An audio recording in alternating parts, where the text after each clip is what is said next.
easier for me to ask how many people have not been to them, especially as it is a common outdoor activity in the South amongst family and friends during the fall and wintertime seasons.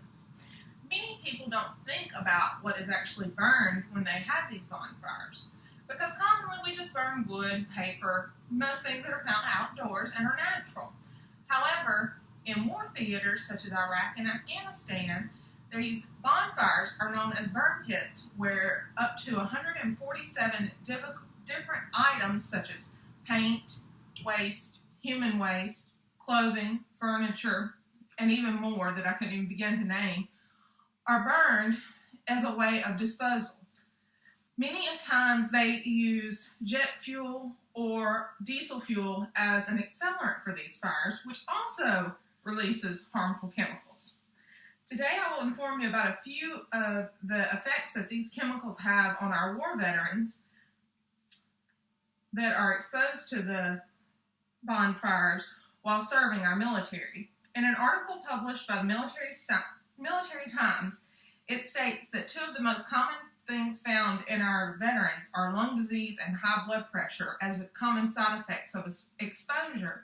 However, the Veterans Affairs Office does not recognize these two particular diseases as being caused by burn pit exposure. They are written off as obesity, genetic factors, or more. Thousands of Iraq and Afghan war veterans are sickened by burn pits. In a press release article from Fox News, according to Army Sergeant Diaz, he explained some of the 147 different chemicals, furniture, and more that are burned. As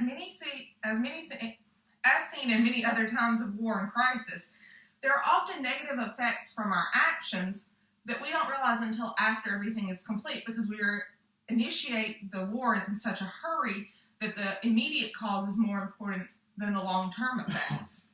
According to the U.S. Department of Veterans Affairs, there are many documented side effects, but the government doesn't recognize those side effects. Many people have been diagnosed with everything from rare forms of cancer to just lung cancer, which many people get from smoking cigarettes and can easily be misdiagnosed or the causes unknown, which cancer in and of itself still does not have a known cause or a known cure at this time. We have ways of treating it and treating the effects of it, but there is not necessarily an exact cure for the disease itself. There are many harmful chemicals that are there are many harmful chemical compounds that are released when such things as plastic are burned. Plastic is one perfect example. The chemical compound that is released when plastic is burned mimics the chemical composition of estrogen in the human body.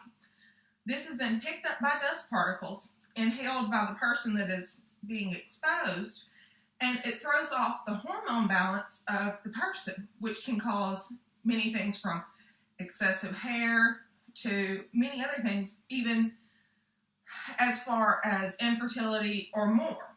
Who all is exposed to these harmful side effects? Some people think just the garbage man is exposed to these harmful side effects, but really and truthfully, everybody is exposed to them.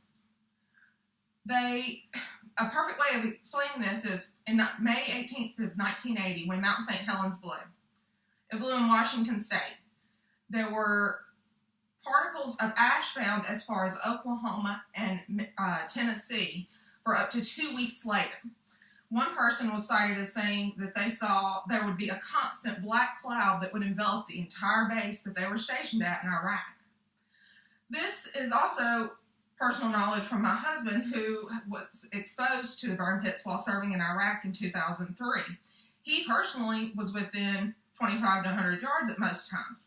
However, the entire base, including medical personnel, maintenance, and more, was constantly exposed as well, just not as directly. Many of the men and women who were exposed are the 18 and 19-year-olds who dedicated their lives to serving for our country and protecting those, as some of the men that can be seen in these pictures. They don't think of the long-term effects of what is going to happen when they sign up for this. They are fighting for the cause.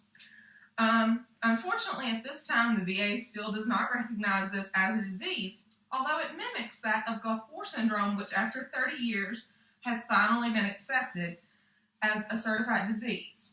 So, although the government has started to recognize it, it's still not up to the standards of your common medical care. The wait to see a VA specialist is up to 4 years or more. So next time you're going to burn something, pull out your cell phone and check to see what is going to be released. Thank you. I didn't laugh this time.